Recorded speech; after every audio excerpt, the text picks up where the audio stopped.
Баршаңызға сәлем достар, Түс Шору каналына қош келдіңіздер. Бұл каналымызда біз атақты мұсылман әлемінің түс жорушы ғалымдарының еңбектерін қазақ тіліне аударып сіздерге ұсынамыз. Сол себепті каналымызға тіркеліп қоңырауды басып қойыңыз. Бүгінгі түс жоруымыз түсімде қайтыс болған адамды көрдім деп аталады. Ал ендеше бастайық. Ибн Сириннің айтуынша, түсіңізде қайтыс болған адаммен сөйлессеңіз, марқұмның арғы дүниедегі жағдайының жақсы екендігін білдіреді. Ал егер түсіңізде қайтыс болған адамның тірі жүргендігін көрсеңіз, басыңыздағы қайғы-мұңнан арылатындығыңызды білдіреді. Сондай-ақ түсіңізде қайтыс болған адамның тірі жүргендігін көрсеңіз, қарызыңыздан құтылатындығыңызды білдіреді.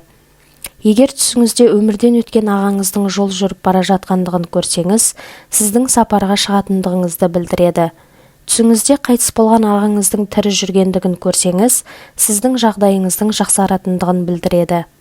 Егер ағаңыздың ауырып жатқандығын көрсеңіз, сіздің басыңызда қиыншылықтардың көбейгендігін білдіреді. Түсіңізде қайтыс болған адам берген нанды жесеңіз, арман мақсатыңызға қол жеткізетіндігіңізді білдіреді.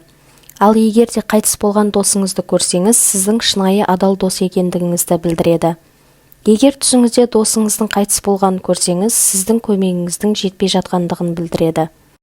Достар, егер де осы видеомыз ұнаған болса, лайк басып комментарий жазыңыз. Сондай-ақ бұл видеоны барлық достарыңызға таратуды ұмытпаңыз.